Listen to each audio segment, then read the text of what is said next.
안녕하세요. 동물행동 심리전문가 한준혜 교수입니다. 저번 시간에는 반려견에게 훈련이 필요한 이유에 대해서 설명을 드렸는데요. 오늘은 딩고에서는 훈련이라고 하지 않고 교육이라고 말하는 이유와 방법에 대해서 말씀드리고자 합니다. 일반적으로 개들은 인간 세계에서 살고 있지 않고 자연 세계에서 살고 있다면 문제 행동을 전혀 일으키지 않는다는 부분입니다. 왜 개들끼리 살 때는 문제 행동을 일으키지 않고 인간하고 살 때 문제 행동을 일으킬까? 라는 부분이죠. 일반적으로 개들은 사회적 동물이라고 표현을 합니다. 인간도 마찬가지로 사회적 동물이죠. 그러니까 인간도 법 테두리 안에서 법을 지키면 사람들끼리 싸울 이유가 전혀 없어요. 그런데 개들은 본능이라는 것을 통해서 개들 사회에서 절대 싸우지 않고 평화롭게 다투지 않고 잘 살아가기를 원하고 있는 거죠. 그런데 왜 인간하고 살 때에 문제 행동이 일어나느냐 라는 부분을 말씀드리고자 합니다. 자, 개들은 본능 행동 세 가지를 가지고 살아가는데요. 그 세 가지 본능은 번식 본능, 호식 본능, 위기회피 본능, 이 세 가지 본능을 가지고 개들끼리 살아갈 때에는 전혀 문제 행동을 일으키지 않는다는 거죠. 그런데 개들끼리 살 때는 문제가 없는데 인간하고 살 때 이 본능 행동에서 나오는 행동들 자체가 인간의 입장에서 불편해요. 불편하기 때문에 인간의 기준에서 이거는 문제 행동이라고 규정을 짓는 거죠. 자, 그렇다면은 우리가 교육, 훈련, 무슨 차이가 있느냐, 이 부분을 가지고 제가 설명을 드리고자 할 건데요. 인간 사회에 개들이 들어와서 살고 있어요. 하지만 인간 사회의 규칙들을 개들이 과연 알고 있을까요? 개들이 자연 세계에서 살 때에는 자연스럽게 세 가지 본능 행동을 가지고 평화롭게 살 수 있다라고 전자에 말씀드렸죠. 근데 인간 사회의 룰은 되게 복잡해요. 산책할 때는 사람의 왼쪽 옆에 조용히 따라 걸어야 돼. 그리고 사람을 보면 짖으면 안 돼. 그리고 짖음도 한두 번이면 괜찮은데 여러 번 짖어서 주위 사람들한테 민폐를 주면 안 돼. 이러한 규칙을 과연 알고 있을까요? 차가 다니는 차도 사람이 다니는 인도의 구분이 있을까요? 그리고 먹는 것도 마찬가지예요. 길거리에 떨어진 음식이나 밥그릇에 들어있는 음식이나 길거리에 떨어져 있는 음식은 더럽고 밥그릇에 들어있는 음식은 깨끗하다. 개의 입장에서 그런 개념이 있을까요? 그렇기 때문에 길거리에 떨어져 있는 음식을 주워 먹는다고 개 입장에서는 나쁜 게 아니에요. 왜냐하면 포식 본능을 가지고 있기 때문에 어떠한 의미냐면 먹지 않으면 죽는다 이런 생각을 가지고 있어서 더럽나 더럽지 않냐 이게 중요한 게 아니라는 거죠. 이런 식으로 강아지의 입장에서 개의 입장에서 우리가 조금 더 이해를 하면 가리키는 부분에서도 좀 더 나은 방법, 과학적인 방법으로 접근할 수 있다는 얘기예요. 자연에서 태어났을 때는 강아지의 입장에서 가장 학습할 수 있는 본보기가 누굴까요? 그건 바로 어미개예요. 어미개가 행동하는 걸 보고 따라하고 학습을 하는 거죠. 자, 그러면은 지금 자연 세계에서 살고 있지 않는 반려견들은 누가 엄마라고 생각할까요? 즉, 여러분, 우리 보호자죠. 보호자분들이 강아지의 입장에서는 엄마 역할을 해줘야 되는 거예요. 근데 우리가 개처럼 행동할 수는 없잖아요. 그리고 우리는 지식을 가지고 있기 때문에 과학적인 방법으로 인간 사회의 룰을 인간답게 강아지한테, 반려견한테 전달할 필요가 있는 거죠. 그렇기 때문에 옛날의 훈련 방법은 어떤 이론이 베이스냐면 즉벌즉상이에요. 잘할 때 칭찬해주고 못할 때 혼내는 방법. 다른 방법이 존재하지 않았어요. 자, 이 공포라는 것은 학습을 방해하는 원인이 되는데요. 공포를 알게 되면 학습을 저해시켜요. 그래서 공포를 이용해서 아까 얘기한 훈련의 기본은 즉벌즉상이라고 했는데 이 벌을 줌으로써 강아지 입장에서 공포가 생겨나는 거예요.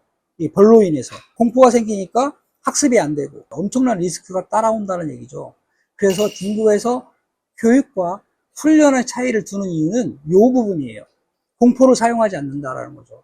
체벌을 사용하지 않고도 충분히 반려견에게 이해를 시킬 수 있다라는 부분입니다. 자, 그리고 이 조작적 조건화 이론이라고 들어보셨을 거예요. 인간이 학습하는 원리이기도 하고 동물을 가리키는 원리이기도 한데 조작적 조건화 이론 속에 이 체벌이 들어가 있어요. 긍정적 처벌, 부정적 처벌이라고 표현을 하죠. 행동 분석학 이론은 말 그대로 행동 분석학 이론인 거예요. 이거를 가리키는 데 접목을 해서는 사실은 안 돼요. 왜냐하면 행동한 이후에 좋아하는 걸 제공한다. 행동한 이후에 싫어하는 것을 제공한다. 이런 식의 표현이에요.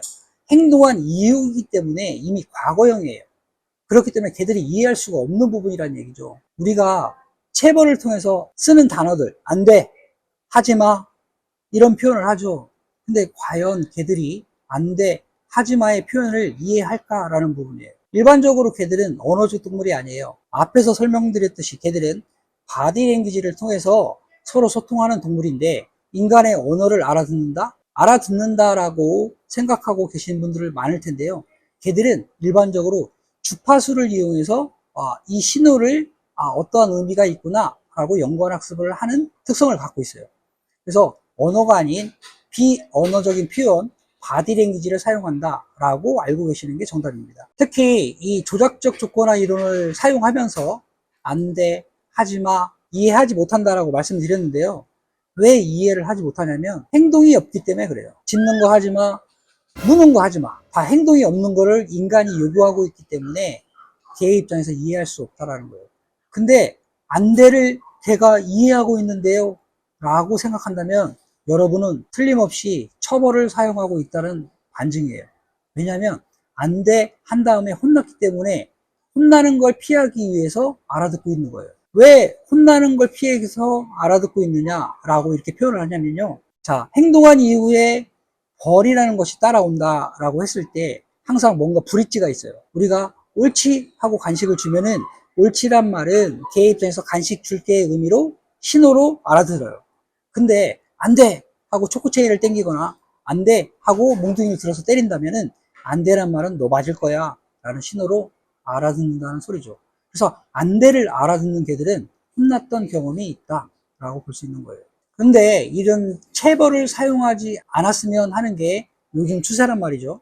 근데 반려견의 입장에서 민폐 행동을 주니까 그 행동을 고치기 위해서 체벌을 합리화시키시는 분들이 꽤 있어요. 근데 이게 옛날 구시대적인 훈련 방법이기 때문에 딩고에서는 사용하지 말자라고 해요. 근데 그거 말고도 충분히 고칠 수 있는 방법이 있기 때문에 말씀드리는 거죠.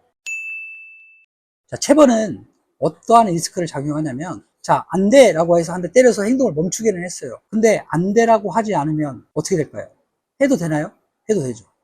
그렇기 때문에 매번 안 돼라는 말을 하고 매번 체벌을 줘야 그 행동이 사라진다는 거예요.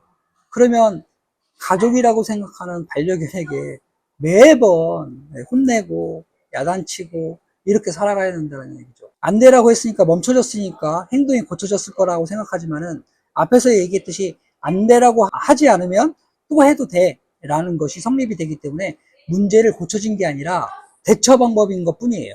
그러니까 근본 치료가 되지 않았다라고 볼 수 있는 거죠. 이런 식으로 가리키게 되면 반려견의 입장에서 사람하고 소통이 안 된다는 괴리감에 빠져 살고 있을 거 뻔한 일이에요. 괴리감에 빠져서 살고 있다라는 아이들은 일단 삶의 질이 높아지지는 않겠죠. 그런 부분에서 딩고에서는 반려견 스스로 규칙을 정하도록 하는 트레이닝 방법을 연구했어요.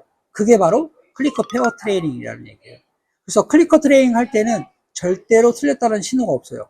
다 맞았다라는 신호를 통해서 반려견의 입장에서 스스로 학습하는 것을 도모하는 거죠.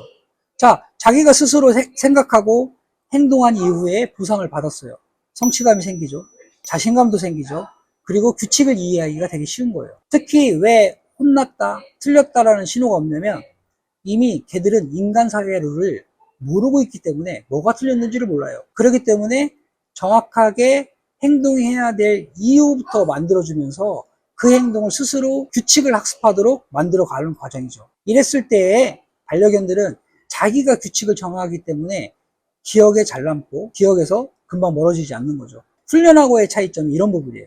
스스로 학습하느냐 아니면 강압적으로 주입식 교육을 하느냐. 주입식 교육 같은 경우에는 어느 정도 따라올 수는 있어요. 왜 그러냐면 걔 입장에서는 인간이 원하는 말을 따라주면 자기한테 이롭기 때문에 간식을 받고 칭찬을 받기 때문에 따라주기는 하지만 언제든지 무너질 수 있다는 규칙인 거죠. 하지만 딩고에서 원하는 것은 걔 입장에서 스스로 규칙을 정해가기 때문에 그 규칙은 내가 정한 게 아니고 걔가 정한 거예요. 그렇기 때문에 절대 까먹지 않고 인간하고 살아가는 사회의 규칙을 하나씩 하나씩 규칙을 채워가면서 행복하게 살 수 있다는 그런 얘기입니다. 특히 딩고의 클리커 페어 트레이닝 방법은 일반적으로 생각할 때 조작적 조건화 이론에 근거해서 딩고에서도 트레이닝을 하고 있지 않느냐라고 생각할 수 있는데요. 딩고에서는 조작적 조건화 이론보다는 그 전 단계인 보존적 조건화 이론의 학습을 중요하게 생각해요. 무슨 뜻이냐면 조작적 조건화 이론은 행동에만 포인트를 맞췄다면 고존적 조건화 이론은 강아지의 생각이나 마음, 그러니까 즉 인지 심리에 포인트를 두고 가리키고 있다는 점이죠. 이 부분에서 행동과 생각의 차이를 구분해서 가리키고 있다, 이렇게 생각하시면 됩니다. 그래서 논리적이고 추론을 한다라는 부분에서 딩고의 트레이닝 방법은 강아지한테 생각할 수 있는 선택권을 주고 스스로 생각했을 때 논리적인 사고를 했을 때 보상을 제공해 줌으로써 그 규칙을 이해하고 계속 반복할 수 있도록 습관화될 수 있도록 하는 트레이닝 방법을 사용하게 된 것이죠. 자, 그렇다면은 과거에는 이런 연구 결과가 없었기 때문에 우리가 개를 대할 때 즉벌즉상 훈련, 혼내는 방법을 사용했었어요. 하지만 지금은 이런 선진화된 트레이닝 방법도 나왔고 개의 지능이 인간 어린아이 5살 정도의 지능을 가지고 있다는 학설이 존재하는 사이에서 우리가 그동안의 방법을 조금 지양하고 앞으로의 선진화된 트레이닝 방법을 추구할 필요가 있지 않겠느냐라고 저는 생각합니다. 딩고에서는 선진화된 트레이닝 방법을, 과학적인 연구 방법을 이용해서 반려견들을 가리키고 있는데요. 그 부분에 대해서는 다음 시간에 여러분들한테 간략하게나마 소개드리도록 하겠습니다. 자, 이상입니다. 감사합니다.